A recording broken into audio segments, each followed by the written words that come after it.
ଆମେ ମାନିନେବା ମୁଁ ଯେମିତି ମୋ ଠାକୁର ବି ସେମିତି, ମୋ ଠାକୁର ଯେମିତି ମୁଁ ବି ସେମିତି। ମୁଁ ଖାଉଛି ପିଉଛି ବୁଲୁଛି ଶୋଉଛି, ମୋ ଠାକୁର ମଧ୍ୟ ଖାଇବ ପିଇବ ବୁଲିବ ଶୋଇବ। ଏସବୁ ତମ ଘରର ସଦସ୍ୟ କିଏ? ଯେମିତି ଘରରେ ବୁଢା ବାପା ଥାଆନ୍ତି, ଘରର ଭଲ ମନ୍ଦ ବୁଝନ୍ତି, ସେ ପରା ସେମିତି ସବୁ ବୁଝୁଥାନ୍ତି। ଆମେ ଗାଧେଇଲା ବେଳେ ସିନା ତୁ ଦେଖୁଥିଲୁ, ଆଉ ମନେ ରଖ ଜଗନ୍ନାଥ, ତୁ ଯେତେବେଳେ ଗାଧେଇବୁ ନା ସମଗ୍ର ଜଗତ ତତେ ଦେଖିବ। ପ୍ରଣାମ ଜଣାଉଛି ଆମ ସମସ୍ତଙ୍କର ଅତି ପ୍ରିୟ, ଅତି ଆପଣା, ଅତି ନିଜର, ଅତି ଆତ୍ମୀୟ କଳା ଠାକୁର ଜଗନ୍ନାଥ ମହାପ୍ରଭୁ। ତାକୁ କେହି କେହି ଶ୍ରଦ୍ଧାରେ କାଳିଆ ଠାକୁର ଡାକନ୍ତି, ତ କେହି କେହି ଆଦରରେ କଳା ସାଆନ୍ତ ବି ଡାକନ୍ତି। ଏମିତି ଠାକୁର ସିଏ, ତାକୁ ଯିଏ ଯୋଉ ନାଁରେ ପାଇଲା ସେ ନାଁରେ ଡାକନ୍ତି। କାରଣ ଯେତେବେଳେ ମା ତାର ଛୁଆକୁ ଭଲ ପାଏ, କେତେବେଳେ ବାପାରେ ଡାକେ, କେତେବେଳେ ଧନରେ ଡାକେ, କେତେବେଳେ ବାୟା ଡାକେ, କେତେବେଳେ ଧନମାଳି ଡାକେ। ମା ପାଟିରେ ଯାହା ପଶିଗଲା ଆଦରରେ ସେ ନାଁଟା ସେ ଡାକିଦିଏ, ଆଉ ସେଇ ନାଁଟା ଛୁଆ ସକାଶେ ଅତ୍ୟନ୍ତ ମିଠା ହେଇଯାଏ। ବିଶେଷ କରି ଅନେକ ସମୟରେ ତ ମା ମାନେ ତାର ଛୁଆମାନଙ୍କୁ ଧନ ବୋଲି ଉଚ୍ଚାରଣ କରନ୍ତି, ସମ୍ବୋଧନ କରିଥାନ୍ତି, ଆଉ ସେହି ନାଁରେ ପିଲାମାନେ ଭାରି ଆଦର ପାଇଥାନ୍ତି। ଏଇ ହିସାବରେ ଆମେ ଜଗନ୍ନାଥଙ୍କୁ ଏତିକି ଭଲ ପାଉ। ଶ୍ରୀମନ୍ଦିର ଜଗନ୍ନାଥ ମହାପ୍ରଭୁଙ୍କର ଯୋଉ କ୍ଷେତ୍ର ପୁରୀ, ଶ୍ରୀକ୍ଷେତ୍ର ପୁରୀ, ସେଇଠି ଜଗନ୍ନାଥ ମହାପ୍ରଭୁଙ୍କର ଯୋଉ ନୀତିକାନ୍ତି ହୁଏ, ଯେମିତି ପୂଜା ଅର୍ଚ୍ଚନା ହୁଏ, ଓଡ଼ିଶା କାହିଁକି ଓଡ଼ିଶା ବାହାରେ ମଧ୍ୟ ସମଗ୍ର ଭାରତ ବର୍ଷରେ ଯୋଉଠି ଯୋଉଠି ବଡ ବଡ ସ୍ଥାନରେ ଓଡ଼ିଆ ମାନେ ରହିଥାନ୍ତି, ଜଗନ୍ନାଥ ମହାପ୍ରଭୁଙ୍କୁ ବେଶୀ ଭଲ ପାଆନ୍ତି, ସେମାନେ ସେଇଠି ମନ୍ଦିର ତିଆରି କରିଥାନ୍ତି, ଜଗନ୍ନାଥ ମହାପ୍ରଭୁଙ୍କ ଦାରୁ ବିଗ୍ରହ ରଖିଥାନ୍ତି, ପୂଜା ଅର୍ଚ୍ଚନା କରିଥାନ୍ତି। ଯେମିତି ଯେମିତି ନୀତିକାନ୍ତି ଶ୍ରୀକ୍ଷେତ୍ରରେ ହେଇଥାଏ, ସେହି ନୀତିକାନ୍ତି ସବୁ ସେଠାରେ ମଧ୍ୟ ପାଳିତ ହେଇଥାଏ। କେତେବେଳେ ଜଗନ୍ନାଥ ମହାପ୍ରଭୁଙ୍କର ଚନ୍ଦନ ଯାତ୍ରା ହୁଏ, ଆଉ କେତେବେଳେ ଜଗନ୍ନାଥ ମହାପ୍ରଭୁଙ୍କର ସ୍ନାନ ଯାତ୍ରା ହୁଏ, କେତେକ ଜାଗାରେ ରଥଯାତ୍ରା ମଧ୍ୟ ହୋଇଥାଏ। ଭାରତ ବର୍ଷର ବହୁତ ସ୍ଥାନରେ ଏସବୁ କାର୍ଯ୍ୟକ୍ରମ ହେଇଥାଏ, ଯୋଉଠି କିଛି ଓଡ଼ିଆ ରହିଯାଆନ୍ତି, ଜଗନ୍ନାଥଙ୍କୁ ଭଲ ପାଆନ୍ତି, ଆଉ ଏଇସବୁ କାମ ସେମାନେ କରିଥାନ୍ତି। ଇଏ ହଉଛି ଜଗନ୍ନାଥଙ୍କୁ ଭଲ ପାଇବା। ଯୋଉଠି ଆଶ୍ରମ ଥାଏ, ମଠ ଥାଏ, ମନ୍ଦିର ଥାଏ, ଏହି ବିଧିରେ ପୂଜା ଅର୍ଚ୍ଚନା ଇତ୍ୟାଦି କରାଯାଇଥାଏ, ଯେମିତି ଶ୍ରୀମନ୍ଦିରକୁ ଅନୁକରଣ ଅନୁସରଣ କରି। କିନ୍ତୁ ଦେଖାଯାଏ ବେଳେ ବେଳେ ଅନେକ ଘରୋଇ ଲୋକ ନିଜର ଘରର ମୁଖିଆ ବା ମାଲିକ କରି ଜଗନ୍ନାଥଙ୍କୁ ରଖିଥାନ୍ତି। ସେମାନେ ଭାବନ୍ତି ମୋ ଘରର ମୁରବୀ। କିଛି କାର୍ଯ୍ୟକ୍ରମ କରିବାକୁ ହେଲେ ଠାକୁରଙ୍କୁ ଆଗେ ଜାଣନ୍ତୁ, ମଣିମା ଏଇ କାମରେ ଯାଉଛି, ଅନେଇଥିବଟି। କେତେବେଳେ ଭଲ କାମ ହେଲା, ମଣିମା ଏଇ ଶୁଭ କାମ କରିବାକୁ ଯାଉଛି, ଝିଅର ବାହାଘର କରିବାକୁ ଯାଉଛି, କି ପିଲାର ବ୍ରତ ଘର କରିବାକୁ ଯାଉଛି, ଛୁଆଟି ପରୀକ୍ଷା ଦେବାକୁ ଯାଉଛି, ମଣିମା ପିଲାଟି ବାହାରକୁ ଯାଉଛି ପଢିବା ପାଇଁ। ଯାହା ବି ହଉ, କୌଣସି କାମ ହେଲେ ଯେମିତି ଘରର ମୁଖିଆଙ୍କୁ ଜଣେଇକି ଯାଆନ୍ତି, ଅନେକ ପରିବାର ଦେଖାଯାଏ ସେମିତି ଅଛନ୍ତି, ଯିବା ପୂର୍ବରୁ ଠାକୁରଙ୍କ ପାଖରେ ହାତ ଯୋଡ଼ି ଦିଅନ୍ତି, ନ୍ୟୁଜ୍ ଛାଡ଼ି ହେଇ ପଡ଼ନ୍ତି, ନିବେଦନ କରନ୍ତୁ, ମଣି ଠାକୁରେ ଅନେଇଥିବ, ମୁଁ ଯାଉଛି, ଅନେଇଥିବ, ତମର କୃପା ଥିବ, ତମର କରୁଣା ଥିବ। ଏତିକି ଭଲ ପାଇବା ଥାଏ ଠାକୁରଙ୍କ ପ୍ରତି। କିନ୍ତୁ ଏଇ ଭଲ ପାଇବା ଭିତରେ ଆମେ ଜାଣୁ ସେ ଗୋଟେ କାଠର ବିଗ୍ରହ ହେଲେ ମଧ୍ୟ ସେ କାଠ ନୁହେଁ, ତା ଭିତରେ ଈଶ୍ୱରତ୍ଵ ବା ଦେବତ୍ଵ ପରିପୂର୍ଣ୍ଣ ହେଇକରି ଅଛି। ଆମେ ଯାହା କହୁ ସେ ଶୁଣେ, କାନ ନଥାଇକରି ବି ଶୁଣେ। ଆମେ ଯାହା କରୁଥାଉ ସେ ଗୋଟିଏ ଜାଗାରେ ବସିବି ସବୁଆଡକୁ ସେ ଲକ୍ଷ୍ୟ ରଖିଥାଏ। ଆମର ପ୍ରତିଟି କର୍ମ, ଆମର ପ୍ରତିଟି ଭାବନାକୁ, ଚିନ୍ତନକୁ ସେ ଅନୁକରଣ ଅନୁସରଣ କରି ଭଲ ଭାବରେ ଜାଣିଥାନ୍ତି। ଆମେ ଏକଥା ଜଗନ୍ନାଥଙ୍କୁ ଭଲ ଭାବରେ ବିଶ୍ୱାସ କରିଥାଉ। ୟାରି ଭିତରେ ଛୋଟିଆ କଥା ଆସେ, ଅନେକ ପରିବାରରେ ଦେଖାଯାଏ, ଯେତେବେଳେ ଜଗନ୍ନାଥ ମହାପ୍ରଭୁ ଶ୍ରୀମନ୍ଦିରରେ ସ୍ନାନ ଯାତ୍ରା ଅନୁଷ୍ଠିତ ହୁଏ, ବିରାଟ ଯାତ୍ରା ହୁଏ, କୋଟି କୋଟି ଲୋକ ଦର୍ଶନ କରନ୍ତି। ସ୍ନାନ ଯାତ୍ରା ହବା ପଛର କାରଣ ହେଉଛି, ଦିନେ ଗୋପୀମାନେ ଯେତେବେଳେ କାତ୍ୟାୟନୀ ବ୍ରତ କରୁଥିଲେ, ନିଜେ କାତ୍ୟାୟନୀ ବ୍ରତ କରି ଉପାସନା ସାରିଲା ପରେ ଯମୁନା କୂଳରେ ବସ୍ତ୍ରକୁ ଧୋଇ ଦେଇ ଯମୁନାରେ ସ୍ନାନ କରିବାକୁ ଚାଲିଗଲେ। ମହାପ୍ରଭୁ ଜାଣିଲେ ସମସ୍ତେ ବସ୍ତ୍ର ଧୋଇ ଦେଇଛନ୍ତି, ବିବସ୍ତ୍ର ହେଇକରି ଜଳରେ ସ୍ନାନ କରୁଛନ୍ତି। ଆର ପାଖରେ ଭଗବାନ ଚାଲିଗଲେ, କଦମ୍ବ ଗଛ ପାଖରେ ବସି ପଡ଼ିଲେ। କଦମ୍ବ ଗଛ ଡାଳରେ ବସିଛନ୍ତି। ପବନ ଦେବତାକୁ କହିଲେ, ତମେ ଯେତେକ ବସ୍ତ୍ର ସବୁ ତଳେ ଥୁଆ ହେଇଛି ଗୋପୀମାନଙ୍କର ସବୁ ଉପରକୁ ନେଇ ଆସ। ଆଉ ପବନ କାଳ ବିଳମ୍ବ ନ କରି ତାଙ୍କ କଥା ମାନେ ସବୁଯାକ ବସ୍ତ୍ରକୁ ଆଣି ରଖିଦେଲେ ଡାଳରେ।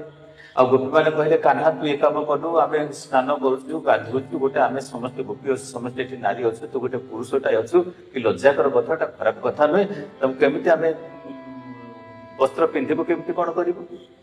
ଏହିଭଳି ଅବସ୍ଥାରେ ଭଗବାନ ଶ୍ରୀକୃଷ୍ଣ କହିଲେ ତମେ ବ୍ରତ ଯାହା ସକାଶେ କରୁଛ ଆଉ ଯୋଉ ଉଦ୍ଦେଶ୍ୟରେ କରୁଛ, ଭଗବାନ ଜାଣୁଥିଲେ ନା ସେମାନେ ଗୋପୀମାନଙ୍କର ପ୍ରତ୍ୟେକ ଗୋପୀଙ୍କର ବ୍ରତ ଥିଲା କୃଷ୍ଣକୁ ସ୍ୱାମୀ ପାଖରେ ପାଇ, ଆଉ ଯିଏ ସ୍ୱାମୀ ପାଖରେ ପତ୍ନୀ, ସ୍ୱାମୀ ପାଖରେ ସ୍ତ୍ରୀଟି, ପତି ପାଖରେ ପତ୍ନୀ ଏବଂ ପତ୍ନୀ ପାଖରେ ପତି, ଏମାନଙ୍କ ଭିତରେ କ'ଣ ବିଭେଦ ଥାଏ? ଲୋକ ଲଜ୍ଜା ସିନା ଥାଏ, କିନ୍ତୁ ପତି ପତ୍ନୀ ଯେତେବେଳେ ଏକାଠି ହୁଅନ୍ତି, ଯେତେବେଳେ ପ୍ରାଣ ସେମାନଙ୍କୁ ଏକତ୍ର ହେଇଯାଏ, ସେଠି ବସ୍ତ୍ରର କିଛି ଆବଶ୍ୟକତା ବି ନଥାଏ।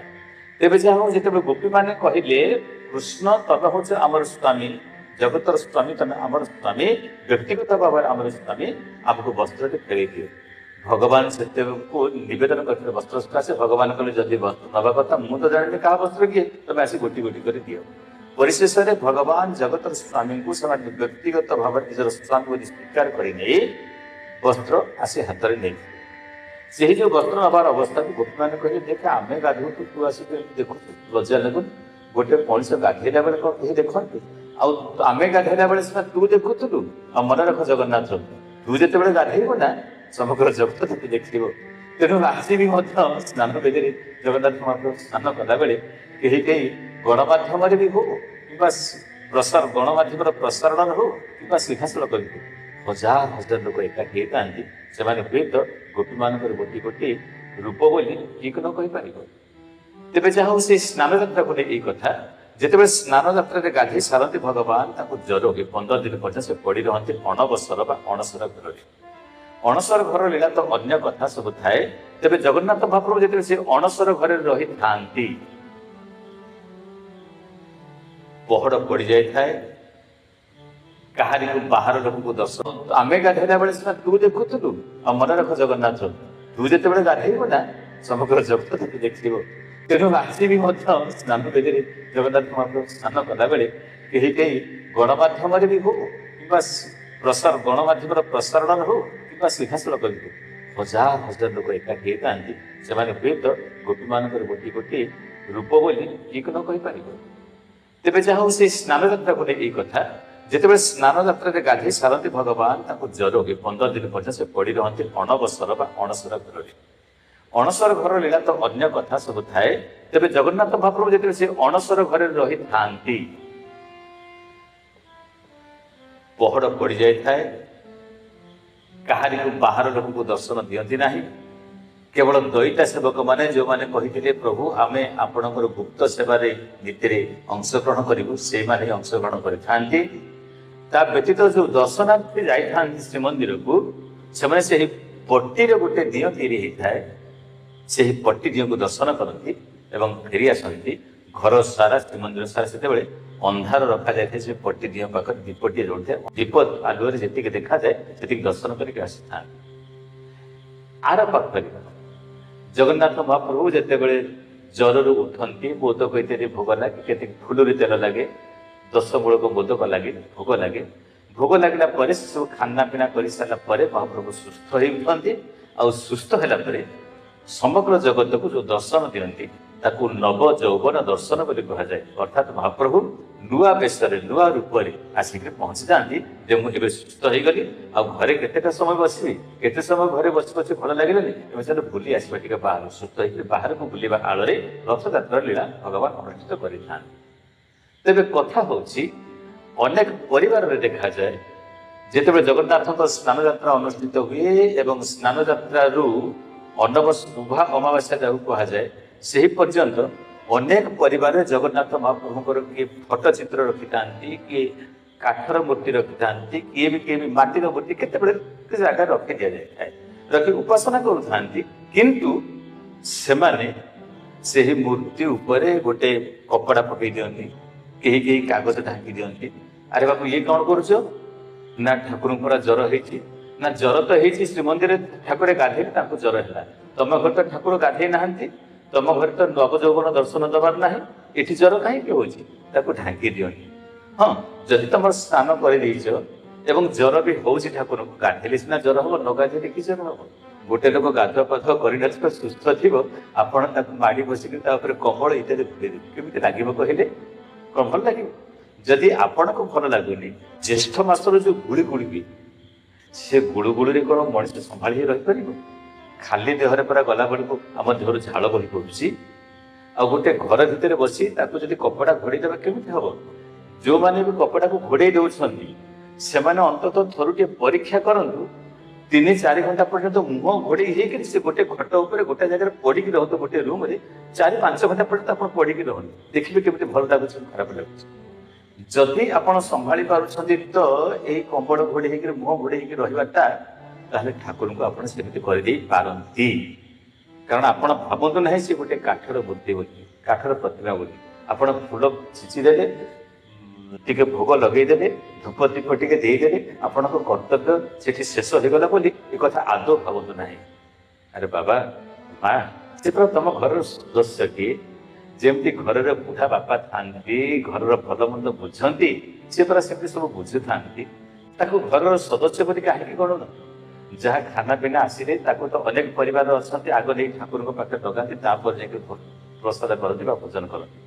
ଯଦି ସେ ତମ ଘରର ଜଣେ ସଦସ୍ୟ, ଯଦି ପରିବାରର ଜଣେ ସଦସ୍ୟ, ତାକୁ ତାହେଲେ ଆମେ ମୁହଁ ଘୋଡିକି କାହିଁକି ରଖିବା? ଆଉ ଦ୍ୱିତୀୟ କଥା, ଯଦି ବି ମୁହଁ ଘୋଡିକି ରଖାରଖି କରୁଛ, ଶ୍ରୀମନ୍ଦିରରେ ବନକ ଲାଗି ଯୋଉ କାର୍ଯ୍ୟକ୍ରମ ରହିଥାଏ, ଜଗନ୍ନାଥ ମହାପ୍ରଭୁଙ୍କ ଗୋଟେ ସେବା ରହିଥାଏ, ସେ ସେଥିରେ ରଙ୍ଗ ହେଇଥାନ୍ତି। ଆମେ କଣ ଅନବସରର ଘରର ବା ଅଣସର ଘର ଆସିଲା ପରେ ଠାକୁରକୁ ଆମେ କଣ ଘରେ ଯୋଉ ଠାକୁର ଆମ ପାଖରେ ଯୋଉ ଠାକୁର ଆମେ ରଖିଛନ୍ତି, ଆମେ କଣ ତାକୁ ରଙ୍ଗ କରନ୍ତି କି? ପ୍ରାୟ ଜାଗା ରଙ୍ଗ ହଉନନ୍ତି। ଯଦି ତାହା ନ ହଉଛି ତାହେଲେ ଏଥିରେ କାହିଁକି ସମ୍ପୃକ୍ତ ହଉଛନ୍ତି? ଏଥିରେ କାହିଁ ଆମେ ଯୋଡି ହେବା? ଅନ୍ୟ ଗୋଟେ କଥା ହେଲା, ଯେକୌଣସି ଠାକୁର, ଯେକୌଣସି ଆମରି ଭଳି ମଣିଷ, ଅନ୍ୟ ସମସ୍ତ ଦେବତାଙ୍କର 2ଟା ଲୀଳା ଥାଏ। ଗୋଟିଏ ରାଜକୀୟ ଲୀଳା, ସେମାନେ ରାଜା ହୁଅନ୍ତି, ଆଉ ଗୋଟେ ହଉଛି ଐଶ୍ୱର୍ଯ୍ୟ ଲୀଳା, ଈଶ୍ୱର ସେ ହୁଅନ୍ତି। କିନ୍ତୁ ଜଗନ୍ନାଥ ମହାପ୍ରଭୁଙ୍କର ମୋର 3ଟା ଲୀଳା ଥାଏ।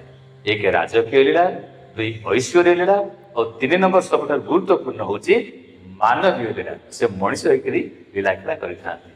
ଯେମିତି ମଣିଷ ସେମିତି ଠାକୁର, ଯେମିତି ଠାକୁର ସେମିତି ମଣିଷ। ମଣିଷର ଜନ୍ମ ମୃତ୍ୟୁ ଅଛି, ଜଗନ୍ନାଥଙ୍କ ମଧ୍ୟ ଜନ୍ମ ମୃତ୍ୟୁ ହେଇଥାଏ। ପ୍ରତି 19 ବର୍ଷରେ ନବକଳେବର ହେଇଥାଏ। ତେଣୁ ଏହି ଯୋଉ ଲୀଳା, ଏଇ ଯୋଉ କାର୍ଯ୍ୟକ୍ରମ ଜଗନ୍ନାଥ ମହାପ୍ରଭୁଙ୍କର ରହିଛି, ମାନବୀୟ ଲୀଳା ରହିଛି, ସେ ମଣିଷ ଭଳି ମଣିଷଟି ଜ୍ୱର ହେଇଛି ବୋଲି ତା ମୁହଁରେ କମ୍ବଳ ଇତ୍ୟାଦି ଘୋଡେଇ ଦିଆଯାଇ ନଥାଏ ଅଣସର ନୀତିରେ। ଅଣସର ନୀତି ଘରେ ଯେତେବେଳେ ହୁଏ, ତାଙ୍କୁ 7ଟା ଆବରଣ ଦେଇ ପୁନର୍ବାର ତାଙ୍କୁ ଆଉ ଥରେ ଗଠନ କରାଯାଏ, ଯେମିତି ନୂଆ କରି ଦେଖାଯିବେ। ତେଣୁ ନବ ଯୌବନ ବୋଲି କୁହାଯାଏ, ରଙ୍ଗ ଇତ୍ୟାଦି ଦେଇକି ପୁରା ଚିକଚିକ ହେଇକିରି ଆସିକି ଠାକୁର ଉଭା ହେଇଥାନ୍ତି। ସେଦିନ ଉଭା ଅମାବାସ୍ୟା କୁହାଯାଏ, ତାପରେ ନବ ଯୌବନ ଦର୍ଶନ କୁହାଯାଏ। ଉଭା ହୁଅନ୍ତି ସେଦିନ, ପହଞ୍ଚି ଯାଆନ୍ତି ସେଦିନ। ତେଣୁ ଯଦି ମହାପ୍ରଭୁ ମୋର ଏତେକ କାମ କରୁଛନ୍ତି, ଆମ ଘରେ ଥିବା ବା ଆମ ଯାହାର ଆଦେଶ ମାନି ଚଳୁଛୁ, ଆମେ ଯାହାକୁ ଉପାସନା କରୁଛୁ, ଆମ ଘରର ଠାକୁର ମଧ୍ୟ ସେହିଭଳି ଭାବରେ ନବ ଯୌବନର ଦର୍ଶନ ଦିଅନ୍ତୁ।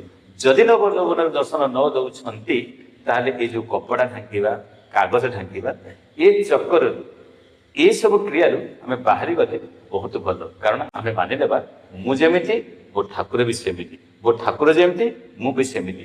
ମୁଁ ଖାଉଛି, ପିଉଛି, ବୁଲୁଛି, ଶୋଉଛି, ମୋ ଠାକୁର ମଧ୍ୟ ଖାଇବ, ପିଇବ, ବୁଲିବ, ଶୋଇବ। ଏସବୁ କାର୍ଯ୍ୟକ୍ରମ ହେବା ଦରକାର। ତେବେ ସମସ୍ତଙ୍କୁ ଆଉ ଥରେ କୃତଜ୍ଞତା ଜ୍ଞାପନ କରୁଛି। ଆପଣ ଯଦି ବିଚାର କରନ୍ତି, ଉଚିତ ମନେ କରନ୍ତି, ନିଜେ ଯଦି 5 ଘଣ୍ଟା ପର୍ଯ୍ୟନ୍ତ କମ୍ବଳ ତଳେ ରହିପାରିବେ, ଅମୁହାଁ ହେଇକିରି ମୁହଁ ଘୋଡେଇ ହେଇକିରି କମ୍ବଳ ତଳେ ରହିପାରୁଛନ୍ତି, ତ ତାହେଲେ ଠାକୁରଙ୍କୁ କାଗଜ, କମ୍ବଳ ଇତ୍ୟାଦି ଘୋଡେଇ ଦେଇକି ରଖିପାରନ୍ତି। ଯଦି ସେ କ୍ରିୟାକୁ, ସେ ଅବସ୍ଥାକୁ ଆପଣ ହଜମ କରିପାରୁନାହାନ୍ତି, ସହିପାରୁନାହାନ୍ତି, ସେ ଗରମକୁ ଆପଣ ସହିପାରୁନାହାନ୍ତି, ତାହେଲେ ମୋ ଠାକୁରକୁ ବି ସେମିତି ରଖିବେ ନାହିଁ ବୋଲି ଆଶାରେ ଅଛି। କଥାଟେ କହିଲି ସିନା, ବିଚାର ଆପଣମାନଙ୍କର। ଜୟ ଜଗନ୍ନାଥ।